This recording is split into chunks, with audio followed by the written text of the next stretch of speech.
Central jail का जो incident है, इसमें सबसे पहले जो इन्फॉर्मेशन कल हमारे पास इवनिंग में 9:30 पे मिली थी, जब हमने अपने ऑफिसर्स को वहां रश किया तो हमें बताया गया था कि वहां पे कुछ मॉब की सूरत में लोग इकट्ठे हैं जो वहां रकस क्रिएट किया है। जब ऑफिसर्स वहां पे पहुंचे, उन्होंने देखा कि जितने भी बैरिक्स हैं उनमें से लोग निकल के बाहर जो कॉमन एरिया है उसमें आके वो प्रोटेस्ट कर रहे थे।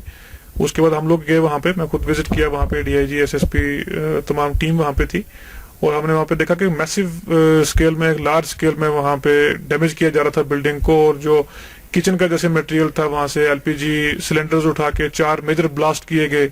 एक अटेम्प्ट थी वहां से गेट को ब्रेक करके वहां से एस्केप करने की, तो हमने उनसे लाउड स्पीकर के थ्रू अपील भी की, लेकिन वो किसी भी बात में नहीं आए और रात भर ये चलता रहा। और हमने वहां पे कैंप किया, सिचुएशन को रिव्यू किया, मॉनिटर किया। सुबह फिर अर्ली मॉर्निंग टीम्स को इंडक्ट किया गया जेल के अंदर, और उसके बाद इन लोगों को कंट्रोल में लाया गया। फिर उनके साथ बातचीत की गई और उनको डिफरेंट बैरक्स में वापस किया गया। उनके कुछ रिप्रेजेंटेटिव थे जिनसे हमने टॉक्स की, और उन्होंने कहा हमारे ग्रीवांसीज हैं, तो उनसे हमने वाज़ेह तौर पे कहा कि इतना लार्ज स्केल एक अटैक करके और इतना एक फैटल जिसमें कैजुअलिटीज हो सकती थी उस किस्म का अटैक करके उस टेबल पे कोई बात नहीं हो सकती। अगर कोई ग्रीवांसीज हैं वहाँ अकोमोडेशन को लेके, खाने को लेके, या उनके बेसिक राइट्स को लेके, वो बातचीट की जा सकती है जब वो अपने सेल्स में हो। तो एक सीरियस और एक डायरेक्ट अटेम्प्ट थी जेल को ब्रेक करके एस्केप करने की। अदरवाइज 10 बैरक्स से 400 प्लस इनमेट्स बाहर निकलना बड़ा, दिस इज अनथिंकेबल, बड़ा मुश्किल होता है। 2002 में मुफ्ती साहब क्या कहते थे कि हम टास्क फोर्स को खत्म कर देंगे, नहीं रहेगा टास्क फोर्स। फिर 2002 में हुकूमत आई, क्या किया? टास्क फोर्स का नाम बदल दिया, लेकिन रखा वहीं पे, काम वही, बाकी अफसर वही, सारा कुछ वही, नाम बदल के, जैसे कहते हैं ना, पुरानी शराब को नई बोतल में डाल के बाजार में बेचने का काम किया। हम जनाब पीएसए का नाम नहीं बदलेंगे, उसका नाम और निशान इस रियासत से मिटा के रख देंगे आपके लिए। नहीं पड़ेगी हमारे बुजुर्गों को और माओ को जरूरत थाने जाके अपने बच्चों को ढूंढने के लिए, क्योंकि उनका नाम निशान ही नहीं, वो लापता। और इसी तरह जिन केसों में हमारे नौजवानों को आज भी थानों में बुलाया जा रहा है, 2015 के बाद जितने भी केस, बिलखसूस 2016 के, उसके बाद एक एक केस को नेशनल कॉन्फ्रेंस की हुकूमत जो है रिव्यू करके उनके पर्चे जो है हम कैंसिल करके यहाँ के नौजवानों को छोड़ देंगे, क्योंकि हम चाहते हैं अपने लोगों को अपने तरफ खींचने। हम चाहते हैं यहाँ माहौल बने जिससे कि हम एक दूसरे से बात कर सकें। मतलब जितने भी हमारे लीडर इस वक्त हैं जिनको सिक्योरिटी चाहिए, उनको सिक्योरिटी बिल्कुल प्रोवाइड नहीं कर रहे। मेन ये है कि अगर आप ये कहते हैं कि आपको बहुत ज़्यादा फोर्सेस चाहिए, हम ये दोनों इलेक्शन इकट्ठे नहीं कर सकते, कि हमें इसके लिए काफ़ी सिक्योरिटी चाहिए, तो फिर आप ये पॉलिटिकल पार्टी के साथ क्यों डील कर रहे हैं? एक और अहम चीज़, जो लोग कहें हमसे नाराज़ थे, किसी और ग्रुप में गए जो इनके शायद फेवरेट होंगे, उनकी न सिर्फ सिक्योरिटी इन्होंने बरकरार रखी बल्कि उसमें इन्हांस कर दिया, उनकी सिक्योरिटी बरकरार कर दी। और जो लोग किसी और पार्टी से हमारी पार्टी में शामिल होते हैं, उनकी सिक्योरिटी ये विड्रा कर देते हैं या बिल्कुल कम कर देते हैं ताकि वो रीच न कर सके। क्योंकि मेन जो इस वक्त मसला है वो ये है कि political reach to the people, लोगों के पास पहुंचना, लोगों को अपना एजेंडा बताना और अपने साथ चलाना। इनकी कोशिश ये है कि पीपल्स डेमोक्रेटिक पार्टी के जितने भी फील्ड पे काम करने वाले लीडर हैं, चाहे वो फार्मर मिनिस्टर हों, एक्स एमएलएज हों या बाकी सीनियर लीडर हों, उनकी कोशिश ये है कि ये वहाँ तक रीच न कर सकें। तो मतलब ये जो एक सिनेरियो उन्होंने बनाया हुआ है, ये टोटल अजीब सा है। अच्छा, एक और चीज़, जब सिक्योरिटी विड्रा करते हैं तो ये फ़ौरन सोशल मीडिया पर डाल देते हैं। उसका मतलब क्या हुआ? उसका मतलब ये हुआ कि ये उनको और वल्नरेबल बनाते हैं। जिसकी भी सिक्योरिटी विड्रा करें, जिसकी गाड़ी भी ये विड्रा कर लें, उसका फ़ौरन डाल देते हैं सोशल मीडिया पे, so that they are known to groups जो शायद उनके खिलाफ हो या कहीं वो टारगेट बन जाएं। इसी तरह कल इन्होंने 300 के आसपास और भी जो ये पॉलिटिकल एक्टिविस्ट्स थे, उनकी इन्होंने सिक्योरिटी बिल्कुल विड्रा कर दी। है क्या इनके पास? ये कौन सा मेथड है? What is the method? जैसे यहाँ पे वेलकम हुआ बड़ी ह्यूज गैदरिंग ने आपको वेलकम किया, तो आप अगर पार्लियामेंट के अंदर गए मैंडेट लेकर, तो क्या इन गरीबों की आवाज़ आप पहुँचाएंगे? जनाब, पहली बात यह है कि यहाँ सियासी लीडरों का एतबार ख़त्म हुआ है, तो मैं भी कोशिश करूंगा कि मैं अपना एतबार कम से कम कायम रखूं। करना के लोगों के लिए मैं नया नहीं हूं। मैं हर साल यहाँ 3-4 बार आता हूं, आपको भी याद होगा। मैंने पिछले साल ईद भी यहाँ की, कोई ऐसा नहीं क्या मेरे दिल की बात थी। आप देखेंगे इंशाल्लाह इंजीनियर रशीद पार्लियामेंट में जाके करना की ही नहीं पूरे जम्मू कश्मीर की बात करेगा, लेकिन करना के जो चंद बुनियादी इशूज हैं वो आज ही मैं कोर कमांडर से भी उठा लूंगा। कम से कम अगर रास्ता बंद है, लेकिन लोगों की तस्लील साधना पे नहीं होनी चाहिए। और टनल का जहाँ तक ताल्लुक है, मैं अपनी स्पीच में मैंने नहीं कहा, भूल गया। मैं आज से 8 दिन पहले दिल्ली गया था। बिलीव मी, मैं होम मिनिस्टर से मिला, बाकी लोगों से मिला, और मैंने उनसे डंके की चोट पे कहा कि अगर आपने 3-4 महीने में टनल पे काम शुरू नहीं किया तो हमारी एजिटेशन शुरू होगी। मैं भूल गया अपनी स्पीच में। तो मेरा इंशाल्लाह इन लोगों से वादा है कि जिस तरह मैं पिछले 10 वर्षों से हर साल 3 बार 4 बार आता था, कम से कम इतना ये भी तो मानते हैं, आप भी तो मानते हैं कि मैं इन लोगों के बीच में जीता हूँ, इन लोगों के बीच में मरता हूँ। और मेरी आपकी वसात से कैरन के लोगों से भी अपील है कि आप एक बार इंजीनियर रशीद पर भरोसा कीजिए। पार्लियामेंट में हमको हर हाल में जाना है ताकि हिंदुस्तान और पाकिस्तान के दरमियान दुश्मनियाँ खत्म हों और यहाँ पर जितने भी हमारे मसाइल हैं वो मुशावरत से हल हों और कश्मीरियों की इज्जत जो है वो बहाल हो सके। जी सर, जो आप यहाँ पे आए, आपने रोड की हालत देखी, इससे बड़ा मसला जो है हॉस्पिटल का है, तो इस हवाले से आपका क्या रद्द-ए-अमल है सर? आपने सही कहा। मैं इसीलिए मुझे थोड़ा शिकवा होता है, अगर सजाद साहब यहाँ पर आए, पीडीपी के लोग आए, उमर साहब आए, 70 साल इन लोगों ने हुक्मरानी की, लेकिन किसी का भला कुछ नहीं किया। मैं लोगों से ये अर्ज कर रहा हूँ कि आप इन लोगों को रिजेक्ट कीजिए, या तो आप वोट किसी को मत दीजिए, अगर देना है तो इंजीनियर रशीद को दे दीजिए। सजाद साहब कहता है कि मेरा घर है, मुझे किसी से परमिशन लेने की जरूरत नहीं है, मैं कभी भी आ सकता हूँ। तो अच्छा उन्होंने कहा, लेकिन 4 साल तो उनको अगर किसी की परमिशन नहीं लेनी थी, उनको किस भूत ने यहाँ आने से रोका था? उसको सपने आ रहे थे, मतलब सपनों में भूत नजर आ रहे थे, साधना से वापस जा रहे थे। उनको चुल्लू भर पानी में डूब मरना चाहिए, क्योंकि सजाद साहब ने सबसे ज्यादा इस्तेसाल करना वालों के साथ किया। और करना को तहसील की हैसियत जो मिली है 1819 में महाराजा रंजीत सिंह के जमाने में उसको तहसील की हैसियत मिली।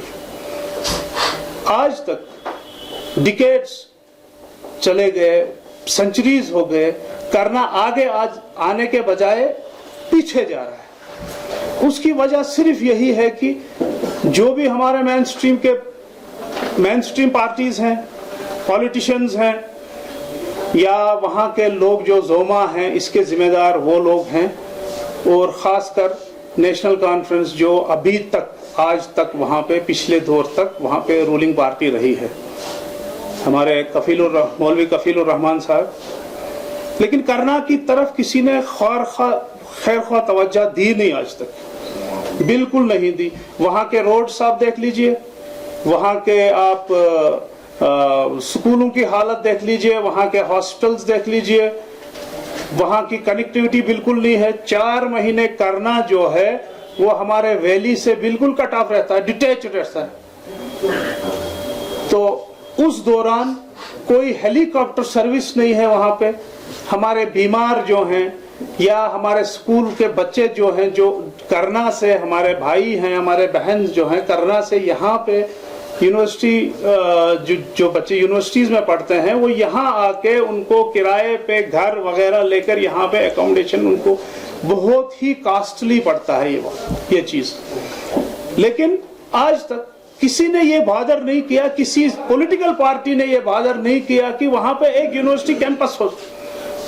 जो गरीब लोग हैं वहां पे 95% जो लोग हैं वो लेबर क्लासेस हैं। उस लेबर क्लास उस चीज को जहन में रख के वहां पे एक यूनिवर्सिटी कैंपस होना चाहिए था, जो बच्चे वहां 5,000 रुपये में या 10,000 रुपये में जो अपने स्टडीज को कंटिन्यू कर सकते थे, उनको लाखों रुपया खर्च कर यहाँ आना पड़ता है।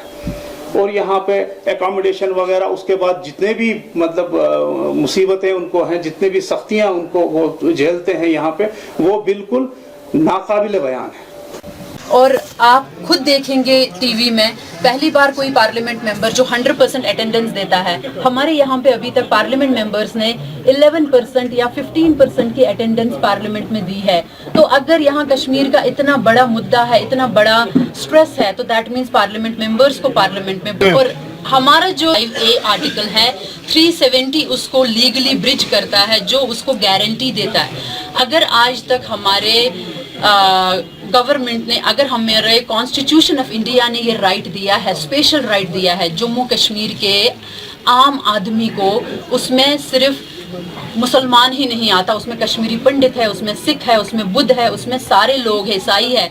लेकिन मेरा मतलब ये है, ये सबका राइट है और इस राइट को नहीं छेड़ना चाहिए। ये बेवफाई का काम है, फिर ये बेईमानी का काम है, कुछ नहीं कर सकता। ये मुद्दा है लेकिन ये रिजॉल्व हो जाएगा, बिकॉज ये इतना स्ट्रॉन्ग कॉन्स्टिट्यूशन है, ये इतना स्ट्रॉन्ग डॉक्यूमेंटेशन लीगली हो चुका है, इसको दुनिया की कोई ताकत नहीं छेड़ सकती। जो झूठे वादे अभी तक हुए हैं नेशनल कॉन्फ्रेंस की तरफ से हो या पीडीपी की तरफ से हो, उन वादों से लोग तंग आ चुके हैं, जो झूठे वादे। अब इनको भी एहसास हो गया है हम सब की तरह कि सच्चाई से ही काम चलेगा और धोखेबाजी से काम नहीं चलेगा। आज हमारी ये जो ज्वाइनिंग थी, ये कंगन से ज्वाइनिंग थी और भी ज्वाइनिंग हो रही है, कल हो रही है, परसों हो रही है और हमारे जो प्रोग्राम्स चल रहे हैं। मैं ये कहूँगा कि एक जो कारवान, जो हमारा बदलाव का कारवान है, इंशाल्लाह बहुत मजबूत होते जा रहा है। कंगन से लेकर सारे शरीफ तक इंशाल्लाह बदलाव आएगा और जो हमारी ये जो नौजवान हैं इनकी बदौलत आएगी। Thank you. इसकी असली वजह यह है कि गुजर बकरवाल कमेटी के जो लोग थे, इन्होंने अक्सर नेशनल कॉन्फ्रेंस को जो है साथ दिया था, जिसकी वजह से वो बार बार इक़्तिदार में आते थे। तो वो लोग जो है धोखा देकर हमारे सीधे साधे लोगों को जो है अपने इसमें पंजे में फंसा लेते थे। तो इस बार जो जवान हैं, जो पढ़े लिखे लोग हैं, उनको ये समझ आ गई कि सेंट्रल गवर्नमेंट ने गुजर बकरवाल तबके को, एसटी को खासकर रिजर्वेशन दी, प्रमोशन का जो उन्होंने अनाउंसमेंट किया। तो उमर अब्दुल्ला और महबूबा मुफ्ती दोनों ही हमारे खिलाफ इतने हो गए कि वो कोर्ट में जाने के लिए तैयार हो गए। उनको ये समझ नहीं आई कि पिछले 60 साल से हमारी कम्युनिटी ने उनका साथ दिया और उन लोगों का जब कभी उनके साथ मुश्किल वक्त था तो हमारी कम्युनिटी ने उनका साथ दिया था। लेकिन वो सारी चीज़ें भूल चुके, उसको भूल के और उनके अंदर की जो वो हमारे खिलाफ, जो उनके अंदर का एक वो हमारे खिलाफ जो थे, वो उनकी वो अंदर की पॉलिसी सामने आ गई कि सेंट्रल गवर्नमेंट की ने ऐलान किया था। उन्होंने तो ये करना था, चाहिए था कि हमारे इस हक के लिए उन्होंने खड़ा होना था, अप्रिशिएट करना था। अच्छा, आप लोगों ने आज ज्वाइन किया है पीसी को, इरफान साहब को ज्वाइन किया आपने? हाँ, हमने पीपल्स कॉन्फ्रेंस तो कितने लोगों ने ज्वाइन किया और कितने लोग और आने वाले हैं? हजारों की तादाद में हमारे कंगन से लोग आ रहे हैं और ज्वाइन कर रहे हैं। इसी वजह से कि नेशनल कॉन्फ्रेंस की असलियत सामने आ गई और खासकर फारूक अब्दुल्ला 30 साल से पार्लियामेंट मेंबर रहे और गुजर एरिया में कहीं एक पैसा भी नहीं खर्च किया है, कहीं एक तार का पोल नहीं लगाया है। तो हमें क्या करना उसको वोट देकर? हम वोट देते हैं तरक्की के लिए, हम वोट देते हैं अपने इसके बेनिफिट के लिए। हमें को अपने कब्र के लिए, आखिरत के लिए तो वोट देना नहीं है। अगर हमारे वोट का उनके पास कोई कदर कीमत नहीं है तो इस बार हमने बाइकाट करना उनसे, उनको हम वोट देना नहीं। इस बार हमने बदलाव किसको दोगे? हम इरफान अंसारी साहब को देंगे और पीपल्स कॉन्फ्रेंस को वोट देंगे। ये तो इलीगल मेरे ख्याल से है कि हाईवे बैन करना। सेकेंडली, हमारी स्टेट जो है इकोनॉमिकली ऑलरेडी बहुत वीक है। ये फैसला सबसे पहले हमारे स्टूडेंट्स को इफ़ेक्ट करेगा, हमारे ट्रेडर्स को इफ़ेक्ट करेगा, हमारे उन लोगों को इफ़ेक्ट करेगा जो कि रोज़ शहर की तरफ इस हाईवे से ट्रैवल करते हैं, अपनी नौकरियों पर जाते हैं। ये सब चीज़ को मद्देनज़र रखना पड़ेगा और फिर इसको रिव्यू करना पड़ेगा, क्योंकि ये फैसला लार्जर इंटरेस्ट में लेना चाहिए। तो मुझे लगता है सरकार को ये फैसला रिव्यू करना चाहिए। प्रोसीजर है, ये सिर्फ नेशनल हाईवे पे रहेगा, लेकिन और किसी रोड पे इसका जो है उसका कोई कनेक्शन नहीं होगा, ना ही इसका कोई इम्प्लीमेंटेशन और पैरेलल रोड्स पे नहीं होगी। तो अब इसमें ये था कि हमने इसमें अभी सारी एजेंसीज को इसमें सेंसिटाइज किया है कि उसको किस तरीके से इसको रेगुलेट करना है।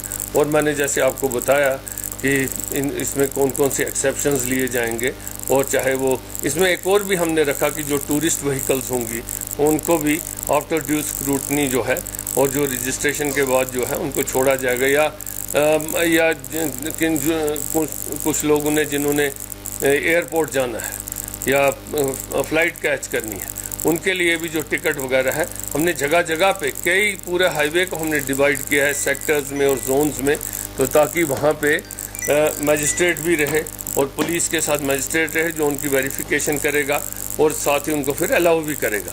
अगर कोई स्पॉन्टेनियस इमरजेंसी होती है तो उसके लिए नंबर्स वगैरह जो हैं वो शेयर किए जा रहे हैं, डिस्ट्रिक्ट लेवल पे किए जाएंगे, ताकि उन नंबर्स पे लोग अपना इस्तेमाल करके उन नंबर्स को घुमा के बताएंगे किस किस्म की इमरजेंसी, और जो कंसर्न डीसीज हैं जो उनके मातहत हैं नोडल ऑफिसर, वो फिर depending upon the nature of the emergency वो अलाउ किया जाएगा। तो इसलिए मैंने आपको बताया कि आपको बता दें कि ये जो 2 दिन है, एक तो संडे का दिन है जिस दिन वैसे भी स्कूल वगैरह बंद होते हैं और जो दफ्तर वगैरह भी बंद होते हैं, दूसरा जो वेडनेसडे का है और उसमें से भी वही हिस्सा जो नेशनल हाईवे के साथ फॉल करता है, उसी पे इसका जो है वो इम्पैक्ट है और उसको हमने कैसे रेगुलेट करना है और कौन सी एक्सेप्शंस लेनी है, किन कैटेगरीज को हमने उससे बाहर रखना है। However after duly scrutinising it और उसके लिस्टें बनाने के बाद, मैप आउट करने के बाद, उसकी वेरिफिकेशन करने के बाद उनको अलाउ किया जाए।